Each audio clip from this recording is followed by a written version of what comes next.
Hello my all dear students of 5th class.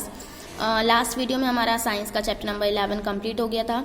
आज हम पढ़ेंगे पोल्यूशन, और ये भी काफ़ी छोटा चैप्टर है जो कंप्लीट हो जाएगा। तो हम स्टार्ट करते हैं, लेट्स बिगिन से। This is Riya. ये कौन है? रिया है। She stayed in the hills एट मिस nature during Diwali break. She visited her uncle who stays in Delhi for a few days. She explored the city and was very happy visiting different places. One day she woke up with a headache and red eyes. Constant noise of crackers were making her uncomfortable. The surrounding was slightly hazy. क्या बोल रहा है कि रिया जो है वो कहाँ रहती? पहाड़ियों पे रहती है, और उसे नेचर में रहना बहुत अच्छा लगता है। दिवाली की छुट्टियों में वो अपने अंकल के यहाँ चली गई, जो रहते कहाँ हैं? दिल्ली में। तो कुछ दिन तो उसने पूरी सिटी घूमी और उसे अलग अलग जगह जाना बहुत अच्छा लग रहा था। लेकिन फिर एक दिन वो जब उठी तो उसका हेड बहुत ज़्यादा दर्द हो रहा था, उसका सिर बहुत ज़्यादा दर्द हो रहा था, और उसकी आँखें जो थी पूरी रेड हो गई थी, क्योंकि लगातार जो पटाखों की आवाज़ थी वो उसे बहुत अनकंफर्टेबल कर रही थी। और जो मतलब अब जो माहौल था वो थोड़ा ख़राब हो गया था, क्योंकि मतलब उसकी तबीयत जो थी वो थोड़ी बिगड़ गई थी। ठीक है। The doctor was called upon. He advise her not to move out for a few days as the harmful gases released due to the bursting of crackers are not good for health. Doctor को बुलाए तो doctor ने उसे क्या कहा कि आप कुछ दिनों के लिए बाहर ना जाएं, क्योंकि जो क्रैकर्स से जो मतलब पटाखों से जो धुआं निकला है, जो गैस निकली, वो बहुत ज़्यादा हार्मफुल है हेल्थ के लिए। The doctor also advise Riya to avoid eating and drinking food from outside. Doctor ने ये भी कहा रिया को कि अब वो बाहर का खाना या पानी बिल्कुल भी ना खाए पिए। ठीक है।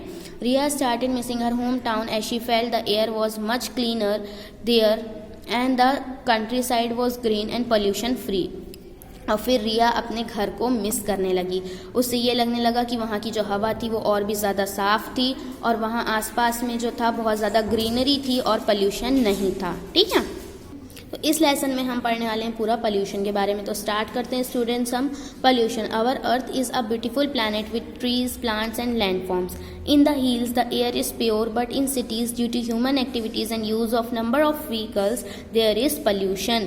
क्या बोल रहा है? हमारा जो अर्थ है वो बहुत ही खूबसूरत प्लैनेट है, जहाँ बहुत सारे ट्रीज़ हैं, प्लांट्स और बहुत अलग अलग तरीके के लैंड फॉर्म्स हैं। यहाँ हील्स हैं, पहाड़ियाँ हैं जो काफ़ी ज़्यादा प्योर होती हैं। लेकिन जैसे ही हम सिटीज़ में जाएंगे तो वहाँ पे ह्यूमन एक्टिविटीज़ के कारण बहुत सारा पोल्यूशन होता है, क्योंकि इतनी सारी गाड़ियाँ चलती, व्हीकल्स चलती, जिसके कारण क्या होता है? पोल्यूशन होता है। Contamination of our natural resources like air, water and land that causes adverse effects on our environment is called pollution. यानी कि जो हमारे जो नेचुरल रिसोर्सेज हैं, एयर, वाटर और लैंड, इनको जब हम पल्यूट करते हैं, इसमें जब हम कोई अनवांटेड चेंज करते हैं तो क्या होता है? वो बहुत ज़्यादा ख़राब होता है और हमारे एयर को, वाटर को और लैंड को बहुत इफ़ेक्ट करता है, और वही क्या होता है? पोल्यूशन। ठीक है। यानी हम जो इम्प्योरिटीज़ जो हवा, पानी, लैंड में सब मिला देते हैं ना अपने यूजेस के, अपने मतलब मिस्टेक्स के कारण, वहीं से होता है पोल्यूशन। और material that spoils our environment are called pollutants. और जिन मटेरियल्स के कारण इन्वायरमेंट जो है हमारा वो ख़राब हो रहा है, वो कहलाते हैं पोल्यूटेंट्स।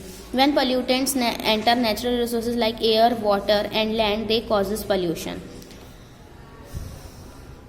जब पोल्यूटेंट्स हमारे नेचुरल रिसोर्सेज जैसे कि एयर, वाटर और लैंड में मिलते हैं तो वो क्या करते हैं? पोल्यूशन फैलाते हैं। Pollution may be cause due to natural activities like volcanic eruption, forest fires and soil erosion. Pollution जो है वो बहुत सारे रीजंस के कारण होता है, जैसे कि वॉल्केनो जो फटती है उसके कारण, जो जंगलों में आग लगती है उसके कारण, जो सॉइल इरोजन होता है उसके कारण। However a lot of it is caused due to human activities. लेकिन इन सब से भी ज़्यादा जो होता है वो होता है ह्यूमन एक्टिविटीज़ के कारण। Every day we face different types of pollution which affect our health. The main type of pollution are, हम हर रोज़ एक नया पोल्यूशन फेस करते हैं जो हमारी हेल्थ के लिए बहुत ज़्यादा ख़राब है ना। और मेन पोल्यूशन कौन कौन से? Air pollution, water pollution, noise pollution and land pollution. सबसे पहले देखते हैं हम एयर पोल्यूशन। ये देखो कितना ज़्यादा पोल्यूटेड एरिया की फ़ोटो है ये। Riya found that there were many factories around her uncle's place. Such factories have tall chimneys which continuously emitted smoke into the air. Similarly, smoke comes out from various vehicles that moved on the road. Thus, several harmful gases like carbon dioxide and carbon monoxide are released into air. She also found that there were very few trees in the surrounding area. क्या हुआ? रिया अब जब घर पे थी तो उसने अपने अंकल के घर के आसपास देखा कि वहाँ बहुत सारी क्या है फैक्ट्रीज़ हैं, और उन फैक्ट्रीज़ में ऐसे क्या चिमनीज़ बनी है ऊपर, जो कि हर समय क्या जो धुआं है, स्मोक है, वो बाहर इमिट करती रहती है। और सिमिलरली ऐसा ही स्मोक, बिल्कुल ऐसा ही स्मोक बहुत सारी गाड़ियों से निकलता है जो रोडों पे चलती है ना, और उसके कारण बहुत सारी हार्मफुल गैसेस जैसे कार्बन डाइऑक्साइड, कार्बन मोनोऑक्साइड जो है वो हवा में मिलती है, और हवा में तो वो मिलती है, और उसने ये भी देखी कि आसपास में जो पेड़ हैं वो बिल्कुल ना के बराबर है, बहुत कम है। Ria's uncle explained to her that trees release oxygen and they absorb carbon dioxide during photosynthesis, but cutting down of trees has led to increase in the amount of carbon dioxide in air. रिया के uncle ने क्या बताया कि जब trees होते हैं वो क्या करते हैं, ऑक्सीजन रिलीज करते हैं और कार्बन डाइऑक्साइड एब्जॉर्ब कर लेते हैं ना फोटोसिंथेसिस के दौरान, पर क्योंकि अब पेड़ ही काटते जा रहे हैं इसीलिए हवा में कार्बन डाइऑक्साइड जो है वो बहुत ज़्यादा बढ़ गया है। The contamination of air due to harmful gases and smoke from factories and vehicles make the air impure and disturb the natural balance. This is called air pollution. जो ये हार्मफुल गैसेस हवा में, ये स्मोक जो फैक्ट्रियों से निकलता है और गाड़ियों से निकलता है, ये सब जो है हवा में मिलके हवा को काफ़ी गंदा कर रहा है ना, और हमारा जो नेचुरल बैलेंस है उसे भी डिस्टर्ब कर रहा है, और ये हवा में जो ये गंदी हो रही है इन सब चीज़ों के कारण वो कहलाता है air pollution. Air pollution is a major problem that affects the health of human being and all the other living things. It is caused due to the release of harmful gases like carbon dioxide, carbon monoxide, sulfur dioxide, etc. These harmful gases are released from the exhaust of automobiles, factories, etc. Smoke from garbage burning and forest fire also pollute the air. The mixture of smoke and fog is in the air is called smog. क्या बोल रहा है, air का जो खराब, air pollution का जो सबसे बड़ा मेजर प्रॉब्लम है जो हमारी हेल्थ पे पड़ता है ना, एयर पोल्यूशन बहुत ज़्यादा हमारी हेल्थ को नुकसान करता है और जितनी भी लिविंग थिंग्स हैं उन सबको नुकसान करता है। और ये हो क्यों रहा है, क्योंकि हवा में हार्मफुल गैसेस जैसे carbon dioxide, carbon monoxide, sulphur dioxide, ये सारी चीज़ें मिल रही हैं, और ये सारी चीज़ें आ कहाँ से रही हैं, फैक्ट्रीज से आ रही हैं, है ना। और क्या होता है जब हम कचरा जलाते हैं या जब जंगलों में आग लगती है तो उसके कारण भी बहुत ज़्यादा धुआं उड़ता है, और वो धुआं जाकर जो हवा में जो फॉग होता है, जो नमी होती है, उससे जाके मिल जाता है। तो जो ये स्मोक और फॉग जो मिलते हैं वो क्या कहलाते हैं, स्मॉग कहलाते हैं ना। तो एयर पोल्यूशन किसके कारण हो रहा है, हमारे कारण, हमारी फैक्ट्रीज के कारण। अब ये हमने पढ़े एयर पोल्यूशन, अब आइए आप वाटर पोल्यूशन पे। The Yamuna is the most celebrated river in the country. It is worshipped in the region it flows through. It is the source of drinking water for many and power is generated from it that is supplied to many cities across north India. It is the livelihood of those who live in the bank of the river Yamuna. क्या बोल रहा है, यमुना नदी जो है वो हमारे country में बहुत ज़्यादा पूजी जाती है ना, अलग अलग जगहों पे लोग उसकी पूजा करते हैं। फिर वहाँ का जो पानी है वो पीने के लिए काम आता है, वहाँ से इलेक्ट्रिसिटी जनरेट होती जो नॉर्थ इंडिया की काफ़ी सिटीज़ में सप्लाई होती है। और यमुना के किनारे, यमुना के तट पे जो लोग रहते हैं उनके लिए तो वो यानी काफ़ी ज़्यादा उनके कमाने खाने का भी जरिया, क्योंकि वहाँ से वो फिशिंग करते हैं, बहुत सारे काम करते हैं ना, तो वो उनके लिए बहुत इंपॉर्टेंट है। Ria knows that the same river is might gushy, pristine, white and full of life when it emerges from the hills. But as it enters the plain area, it appears black, full of garbage, waste and harmful substance called pollutants, which reduce it to make it to a mere drain. क्या बोल रहा है, रिया को ये बहुत अच्छे से पता है कि ये जो नदी जब पहाड़ों से निकलती है तो बहुत ही साफ़ सुथरी एकदम यानी सफ़ेद पानी होता है इसका, बहुत ही प्यारी दिखती है। पर जैसे ही ये प्लेन में आके मिलती है तो ये पूरी ब्लैक कचरे से भरी हुई और एकदम ख़राब बन जाती है, उसमें सारे पोल्यूटेंट्स मिल जाते हैं और ये उसको यानी पूरा क्या कर देते हैं, ख़राब कर देते हैं। Human interference with the natural flow of the river through construction on the flood plains, throwing a lot of plastic and waste in the river and harmful pollutants more from various industries were the major reason behind making the scared river dirty. Our religious activities, release of waters by industries and shops also have made the river dirty. क्या बोल रहा है, जो इंसान इन सब में interfere करते हैं, ह्यूमन जो एक देखो नेचुरली जो नदी बह रही है उस पर वो क्या करते हैं, डैम्स बना यानी काफ़ी कंस्ट्रक्शन करते हैं, उसमें प्लास्टिक फेंक रहे हैं, कचरा फेंक रहे हैं, बहुत सारे हार्मफुल पोल्यूटेंट्स उसमें मिला रहे हैं, इंडस्ट्रीज़ का सारा जो कचरा बचा हुआ रहता है वो सब आके नदी में मिलता है, तो ये सब क्या करते हैं, नदी को पूरा गंदा कर देते हैं ना। हमारी रिलीजियस एक्टिविटीज़ जो होती हैं, हम जो पूरा वेस्ट मटेरियल इंडस्ट्री का पानी में फेंकते हैं, जो दुकानों का जो सारा डर्टी चीज़ सामान आता है नदियों में आके मिल जाता है, वो सब क्या करती है, हमारी रिवर को ख़राब कर देता है, डर्टी करता है. The contamination of water when harmful chemical are directly or indirectly added into the water bodies is called water pollution. जो पानी में मिलावट होती है किसकी, हार्मफुल केमिकल्स की, जो डायरेक्टली या इनडायरेक्टली आके पानी की यानी वाटर बॉडीज में आके मिलता है, तो वो कहलाता है क्या, water pollution. Entry of harmful pollutants of water bodies results in water pollution. It degrades the quality of water and affect organism living in the water body. ये जो हार्मफुल पॉल्यूटेंट्स पानी में आके मिलता है ये वाटर पोल्यूशन बन जाता है, और ये जो है बहुत ज़्यादा हार्मफुल होता है किसके लिए, उन ऑर्गेनिज्म के लिए जो इन पानी की में रहते हैं. Waste water that is discharged from industries contain harmful chemical which are released in water bodies. जितना भी वेस्ट वाटर होता है इंडस्ट्रीज का निकला हुआ, वो सब क्या केमिकल मिल जाता है उनमें, है ना, और वो कहाँ आके मिलता है, वाटर बॉडीज में. These harmful chemicals are known as industrial effluents. और ये जो इंडस्ट्री का जो केमिकल होता है ना, हार्मफुल केमिकल, ये क्या कहलाता है, इंडस्ट्रियल इफ्लुएंस कहलाता है. ठीक है. Mines, especially gold and coal, release a large quantity of acid water which enters various water body. Mines जो होती हैं, खासकर काय की, सोने की और कोयले की जो खदानें होती हैं, वहाँ से पूरा एसिड में मिला हुआ पानी जो होता है वो आकर वाटर बॉडीज में मिलता है. ठीक है. Agriculture pesticides, fertiliser and herbicides also get washed away with rain into the river and other water bodies. All these waste are often released into rivers without any treatment. This degrades the quality of river water and cause damage to the surrounding ecosystem and environment. सारा agriculture का जो pesticides, fertilisers वगैरह जो होता है वो भी सब इस पानी से धुलता है, और वो भी जाकर कहाँ मिलता है, वाटर बॉडी में मिलता है. और ये सारा वेस्ट जाके कहाँ मिलता है, नदियों में मिलता है, बिना कोई साफ किए.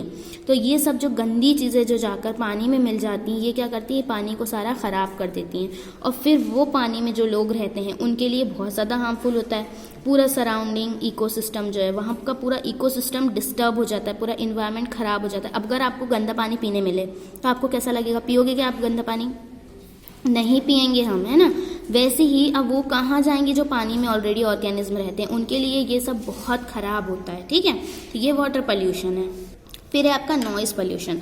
Sound is essential for life, but noise is not. Have you experienced discomfort due to loud music being played in your surrounding or your neighbor's dog continuously barking? Such unwanted sound is known as noise. क्या बोल रहा है, sound जो है, आवाज़ जो है वो हमारी लाइफ के लिए ज़रूरी, लेकिन नॉइज़ जो है वो ज़रूरी नहीं है. कभी आपने यानी फील किया है, अगर आपके घर के आसपास बहुत तेज़ म्यूज़िक बजा रहे हैं, या फिर आपके नेबर का जो डॉग है वो कंटिन्यू बार्क कर रहा है, आपके नेबर का जो कुत्ता है वो पूरे टाइम क्या कर रहा है, भौंक रहा है, तो आपको मतलब अनकंफर्टेबल फील होता है ना, गुस्सा आती है ना, वो कहलाता है नॉइज़. जो ये अनवांटेड जो साउंड होता है, जो अनचाही आवाज़ें होती हैं, यही कहलाती हैं noise. When there is a lot of noise in the environment, it is termed as noise pollution. जब environment में बहुत सारी noise होती है तो वो कहलाता है noise pollution.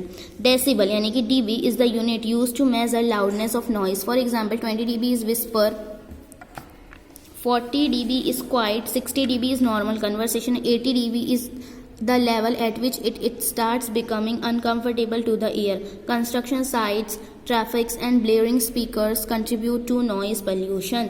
देखो डेसिबल जो होता है ना, उससे हम नॉइज़ को मेज़र करते हैं. ठीक है, कि आवाज़ कितनी ज़ोर से है. जैसे कि 20 dB जो है वो क्या होती है, खुसुर पुसुर कहलाती है.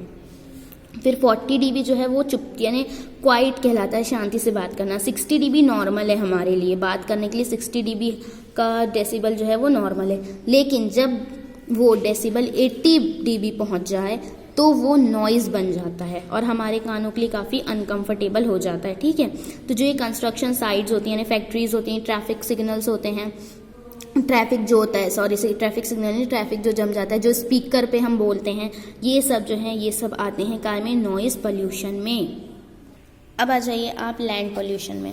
Leh city is located in the Indian Himalayas at an altitude of 3,500 meters. Because of its pollution-free environment, lots of tourists visit this place. However, they are now making this place dirty. Leh city जो है वो Indian Himalaya में बसी हुई है, जो कि ज़मीन से बहुत ऊपर है ना।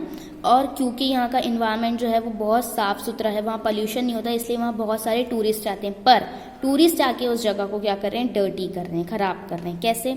We are polluting our land by dumping all waste and garbage mostly generated by human activities.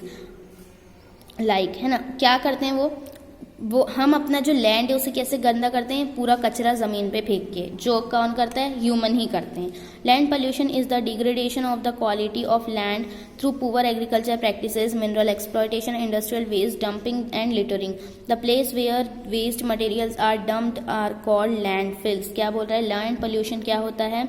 ये वो होता है जब हम ज़मीन में सब गंदी चीज़ें यानी ख़राब एग्रीकल्चर प्रैक्टिस करते हैं, ख़राब चीज़ें मट्टी में मिला देते हैं, सारा इंडस्ट्रियल वेस्ट जो होता है उसे ज़मीन में जो हम हैं गड्ढे करके उसे डाल देते हैं।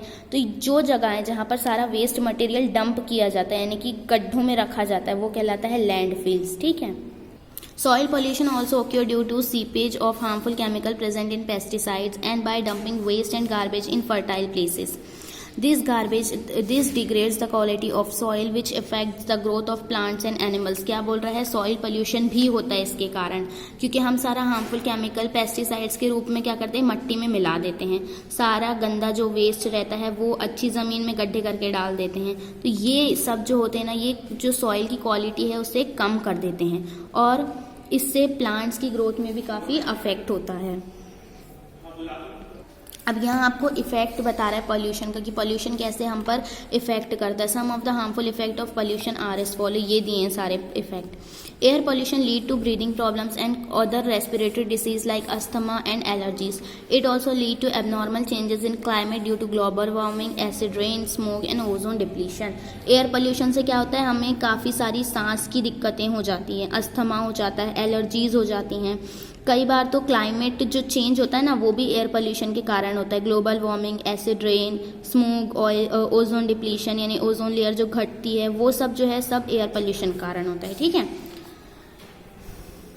Aquatic plants and animals are adversely affected by water pollutants, and excessive water pollution lead to the death of marine life. Consuming polluted water may result into diseases like cholera, jaundice, typhoid and dysentery. क्या बोल रहा है? aquatic animals यानी पानी में रहने वाले जो animals होते हैं, plants होते हैं, उनको water pollutants जो होते हैं, और water pollution जो है वो बहुत ज़्यादा इफेक्ट करता है।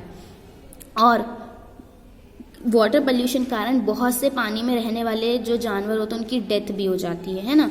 और ख़राब पानी पीने से हमें भी काफ़ी बीमारियां होती है, जैसे कोलेरा, जॉन्डिस, टाइफाइड, डिसेंट्री, ये सब होता है कैसे? ख़राब पानी पीने से। Noise pollution can lead to nervous system disorder, high blood pressure, stress and sleep disturbance. Too much noise may causes permanent deafness. क्या बोल रहा है? नॉइस पोल्यूशन से भी काफ़ी ज़्यादा बीमारियां होती हैं, ब्लड प्रेशर बढ़ जाता है, स्ट्रेस होता है, सोने में दिक्कत आती है, और इवन बहुत ज़्यादा नॉइस से क्या होता है, डीफनेस यानी कि बहरापन भी हो सकता है, परमानेंट। ठीक है। Land pollution is a major threat as the accumulation of waste deteriorates health and living condition. Soil become infertile and does not support growth of plants and the land become unusable. Land pollution से भी बहुत ज़्यादा problem होती है, जो पूरी मिट्टी होती है वो ख़राब हो जाती है और उसमें प्लांट्स जो हैं वो ग्रो नहीं कर पाते हैं, है ना। और इसके साथ साथ लैंड जो रहता है वो पूरा यूजलेस बन जाता है, हमारे किसी काम का नहीं बचता है। यहाँ वेज भी दिए हैं कि हम पोल्यूशन को कैसे कंट्रोल कर सकते हैं। Reduce travel by individual cars and encourage people to share rides through carpools और to reduce the number of vehicles on road. हम अलग अलग कार्स ना यूज़ करके अगर हम मतलब साथ में घूमें, है ना, तो क्या होगा, काफ़ी एयर पोल्यूशन कम होगा क्योंकि उससे धुआं नहीं होगा। Walk to nearby places instead of using bike और कार। अगर पास में कहीं जाना है तो बाइक या कार का यूज़ करने के बजाय हम पैदल चले जाएं। Regular checks for leaks in your home and car air conditioning.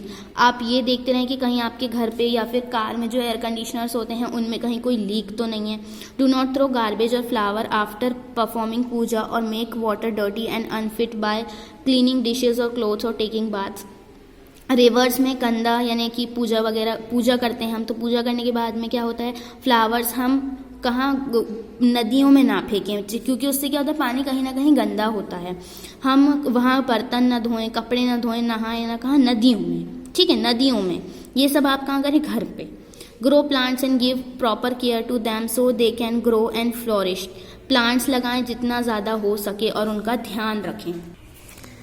Plant more trees to improve the environment as they absorb carbon dioxide and help in reducing global warming and noise pollution. Plants लगाएं और उनका ध्यान रखें, क्योंकि वो environment को साफ करता है। वो क्या करता है, कार्बन डाइऑक्साइड एब्जॉर्ब कर लेता है ना, जिससे कि ग्लोबल वार्मिंग काफ़ी कम होगी। Practice the use of 3R, 3R का यूज़ करें। कैसे, reduce, recycle and reuse plastic to minimise land, soil and water pollution. 3R माने कि रिड्यूस करें, पहले तो कम करें प्लास्टिक का यूज़ करना, अगर कर रहे हैं तो उसे वापस से रिसाइकल करें, यानी कुछ नया बनाएं और उससे फिर से यूज़ करें, ताकि कि लैंड पोल्यूशन ना हो, वाटर पोल्यूशन ना हो, सॉइल पोल्यूशन ना हो। हमने 5th इंग्लिश के चैप्टर में भी ये पढ़े हैं कि हम कैसे रिड्यूस कर सकते हैं, रिसाइकल कर सकते हैं और रीयूज़ कर सकते हैं चीज़ों का। ये सब अगर हम करेंगे तो हमसे पोल्यूशन काफ़ी कम होगा। स्टूडेंट्स, यहाँ आपका चैप्टर कंप्लीट होता है। आई होप आपको समझ में आया हो। जो लेट्स लर्न न्यू वर्ड है और लेट्स रिमेंबर, ये आप लोग पढ़ेंगे और कुछ समझ में नहीं आता तो मुझसे पूछेंगे, ओके। एक्सरसाइज मैं आपको सेंड कर दूंगी और इसी के साथ आपका साइंस का कोर्स जो है वो कंप्लीट होता है। Bye all of you and take care and do studies.